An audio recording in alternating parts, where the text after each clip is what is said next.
যেটাকে আমরা বলি মুক্তিযুদ্ধের চেতনা, স্বাধীনতার চেতনা, এবং সেটার সিম্বল ছিলেন বঙ্গবন্ধু।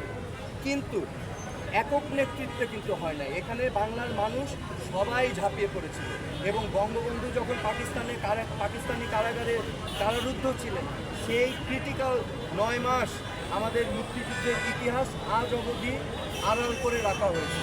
তো এই ইতিহাসের অধ্যায়টা আমাদের ভবিষ্যতের পথের জন্য খুবই গুরুত্বপূর্ণ। আমার দাবি হচ্ছে এই 9 মাস মুক্তিযুদ্ধে যারা গুরুত্বপূর্ণ অবদান রেখেছেন, জাতীয় 4 নেতা সহ, আমাদের সেক্টর কমান্ডাররা সহ, এবং সামরিক, বেসামরিক, কূটনৈতিক, সকল সাংস্কৃতিক, সকল ফিল্ডে যারা অবদান রেখেছে গুরুত্বপূর্ণ, তাদের জীবনী, তাদের অবদান, এই কর্মকাণ্ডগুলো যদি আমরা পাঠ্যপুস্তকে সিলেবাস আকারে আমাদের নতুন প্রজন্মের কাছে তুলে ধরতে পারি, তাহলে আজকে যেই গণ অভ্যুত্থান হয়েছে, নতুন প্রজন্ম যেই বাংলাদেশ বিনির্মাণ করতে চাচ্ছে, আমি বিশ্বাস করি তারা অনুপ্রেরণা পাবে। এই দাবি তো গত সরকারের আমলে আপনি তুলেছিলেন, আমরা দেখেছি, তখনও কিন্তু সরকার আমলে নেয়নি। এটা খুবই দুঃখজনক, কারণ বিগত সরকার ছিল মুক্তিযুদ্ধ স্বাধীনতার নেতৃত্ব ব্যানারধারী সরকার, কিন্তু অথচ সেই সরকারই মুক্তিযুদ্ধের আসল ইতিহাস তুলে ধরেনি। কেন করেনি সেটা একটা বড় প্রশ্ন।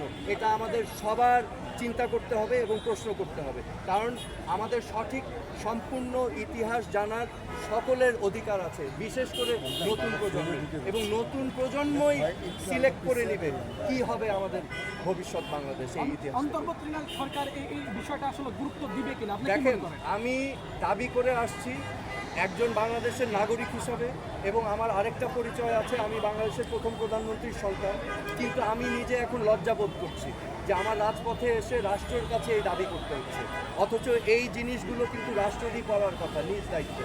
তো আমি লজ্জাবোধ করছি, আমি লজ্জিত, এম্বারাস, কিন্তু আমি করছি। এটাই হয়তো আমার শেষবারের মতো আশা হবে।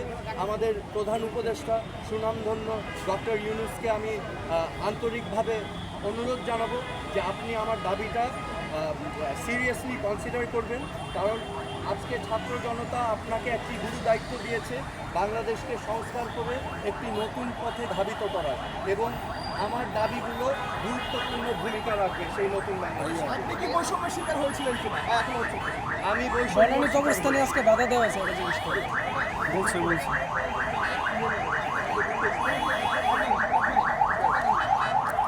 আমি আশাবাদী। এখন বাকিটা মহান আল্লাহ তাআলা জানেন, এবং আমি আশা করছি আজকের এই অনুষ্ঠানের মাধ্যমে, পদযাত্রার মাধ্যমে, আপনাদের মাধ্যমে আমরা এই মেসেজটা নতুন প্রজন্ম এবং সার্বিকভাবে বাংলাদেশের সকলের কাছে পৌঁছে দেব, এবং এটা যেন গণদাবিতে পরিণত হয়, এবং আমার যেন আগামী বছর আর না আসতে হয়, ইনশাআল্লাহ।